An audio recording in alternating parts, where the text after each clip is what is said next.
খুব সুন্দর প্রশ্ন করেছেন, তবে আপনার উত্তর দেওয়ার আগে আগের বোন যে প্রশ্নগুলো করেছিলেন সে ব্যাপারে কিছু কথা বলি। তার 3টা প্রশ্ন, সেখানে আমার মেয়ে রুজদা নায়কের গানের কথাগুলো মনে পড়লো। শেষ গানটা যে don't talk to me about Mohammad সাল্লাল্লাহু আলাইহি সাল্লাম, আর কোঅর্ডিনেটর বলেছিলেন গানের কথাগুলো একটু মনোযোগ দিয়ে শুনবেন। আপনারা যদি কথাগুলো শুনে থাকেন, এটা নবীজি সাল্লাল্লাহু আলাইহি সাল্লামের একটা সিরাত যে একদিন মোহাম্মদ সাল্লাল্লাহু আলাইহি সাল্লাম হেঁটে যাচ্ছিলেন, তখন এক পথচারীর সঙ্গে তার দেখা হলো। সে নবীজির বিরুদ্ধে কথা বলতে লাগলো, ও এই নবী মোহাম্মদ খুবই খারাপ লোক, তার সঙ্গে কথা বলো না। সে কিন্তু মোহাম্মদ সাল্লাল্লাহু আলাইহি সাল্লামের সঙ্গে কথা বলছে, সে জানে না। ওই লোকটাই মোহাম্মদ সাল্লাল্লাহু আলাইহি সাল্লাম। সে নবীজির কাছে বলল, পথে হাঁটতে হাঁটতে নবী মোহাম্মদ খুবই খারাপ লোক, তার কথা শুনো না, তার কথা শুনলে বিপর্যয় হয়ে যাবে, সবার জন্য খারাপ হবে, ইত্যাদি ইত্যাদি। গানটাতে এই কথাগুলো বলা হয়েছিল।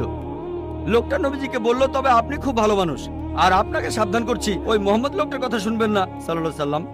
সে ভণ্ড, নাউজুবিল্লাহ, সে খুব খারাপ মানুষ, নাউজুবিল্লাহ।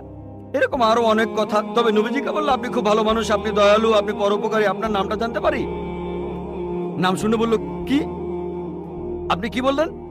আমি কি ঠিক শুনছি?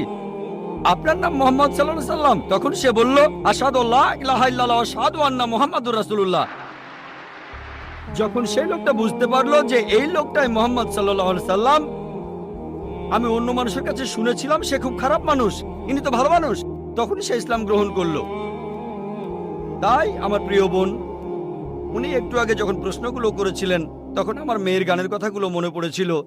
নবীজি সাল্লাল্লাহু আলাইহি সাল্লামের সেই সিরাতটা, যেখানে এক পথচারী নবীজির কাছে এই নবীজি সম্পর্কে বদনাম করছিল, তবে তখনই সত্যিটা জানার পর সেই লোক শাহাদা উচ্চারণ করেছিল। আশা করি ইনশাল্লাহ আমাদের বোনও শাহাদা দেবেন, আর আমি দোয়া করি আল্লাহ যেন তাকে হেদায়েত দান করেন।